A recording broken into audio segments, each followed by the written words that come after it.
Good morning friends. मैं अनुज Mishra, दयासा classes YouTube channel में आपका स्वागत है। आज फिर से बात करेंगे हम लोग अर्थशास्त्र पर। अर्थशास्त्र का एक बहुत ही इंपॉर्टेंट टॉपिक है जिसका नाम है लागत।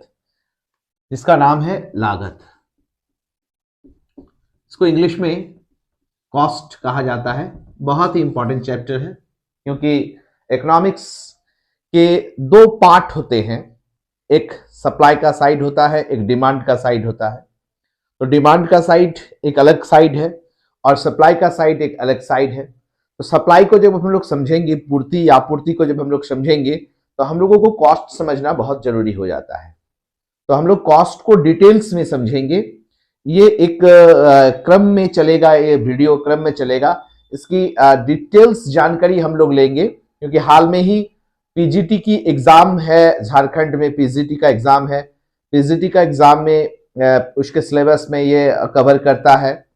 तो इसमें बहुत सारी चीजें हैं जो पीजीटी एग्जाम में आपको मिल जाएगा, इसका क्वेश्चन मिलेंगे। तो सबसे पहले समझते हैं कॉस्ट होता क्या है। कॉस्ट को हम लोग लागत बोलते हैं। लागत, जब हम लोग किसी भी वस्तु का निर्माण करते हैं, नए सिरे से वस्तुओं को बनाते हैं, अर्थात उत्पादन का काम करते हैं, यानी प्रोडक्शन का काम करते हैं। जब हम लोग कोई भी वस्तु को प्रोडक्शन का काम करते हैं, प्रोड्यूस करते हैं मतलब उत्पादित करते हैं।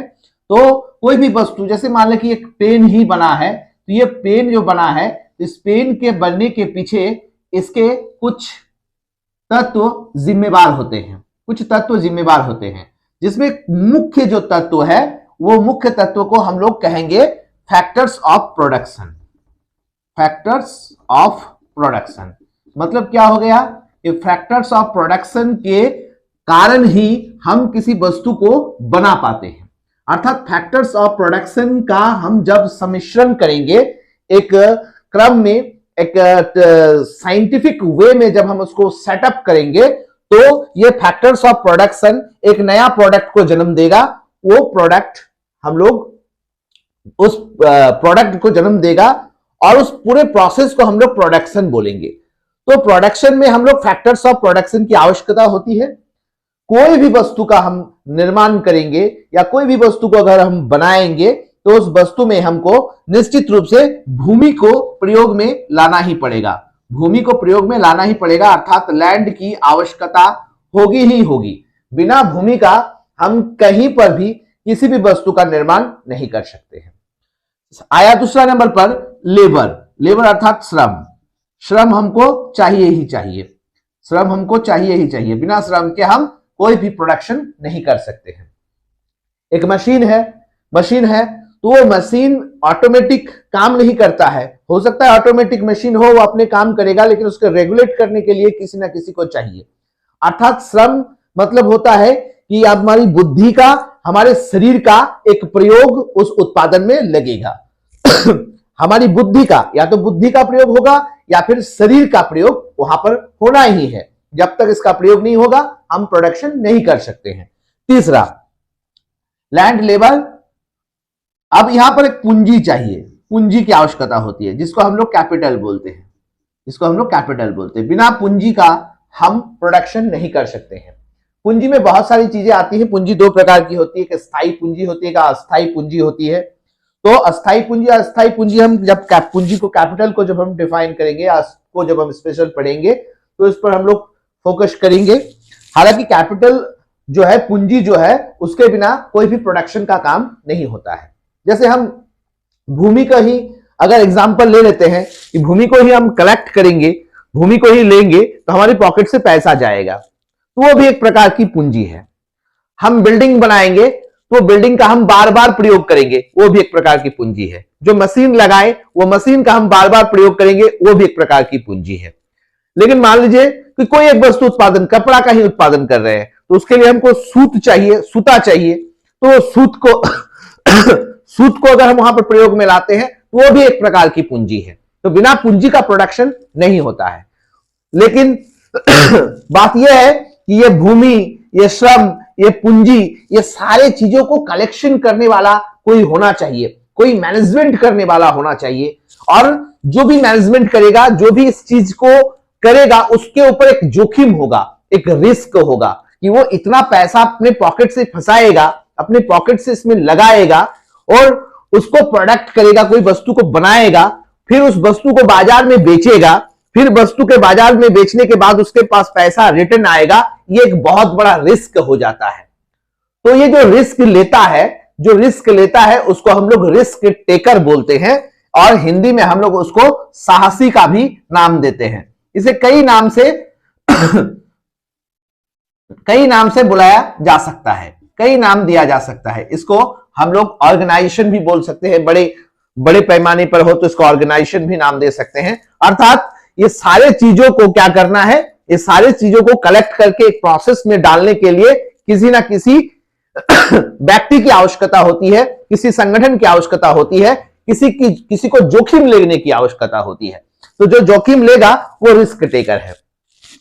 बात यह है, ये भूमि को अगर हम कहीं से कलेक्ट करते हैं, भूमि को अगर हम किसी की भूमि को लेते हैं तो वो भूमि से हमको ऐसे ही नहीं दे देगा। भूमि को देने के लिए, भूमि के लिए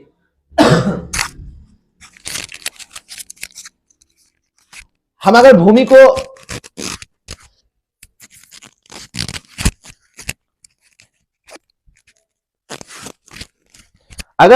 को लेते हैं तो हमारे पॉकेट से पैसा जाएगा, तो वो एक प्रकार का खर्च है। तो अगर हम यहां पर लिख देंगे, खर्च लिख देंगे यहां पर, तो भूमि को कलेक्ट करने का जो खर्च है उसको हम लोग कहते हैं रेंट और हिंदी में इसको कहते हैं लगान।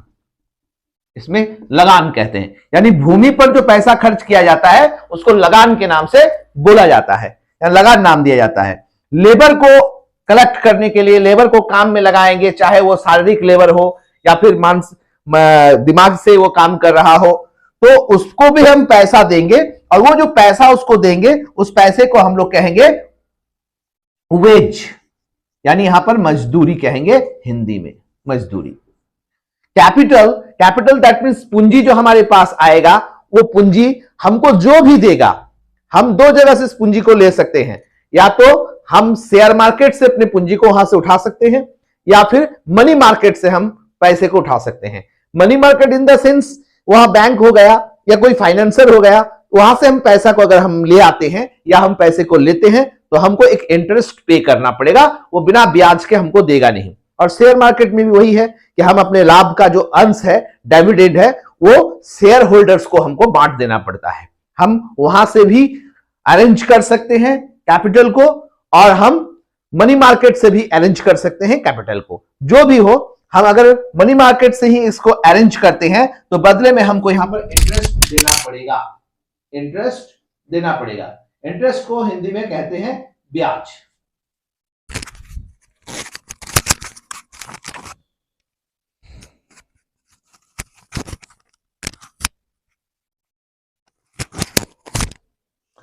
ब्याज कहते हैं। और ये सारे रिस्क को जो लेगा, सारा रिस्क को जो लेगा, जो इस रिस्क को ले रहा है, उसका भी तो कोई प्रॉफिट होना चाहिए, उसका भी तो कोई उसको भी तो कुछ मिलना चाहिए। तो ये सारे प्रोसेस को मैनेज करने के लिए, रिस्क को लेने के लिए ये क्या करता है, ये प्रॉफिट अपने पास रखता है। अर्थात इसको हिंदी में कहते हैं लाभ।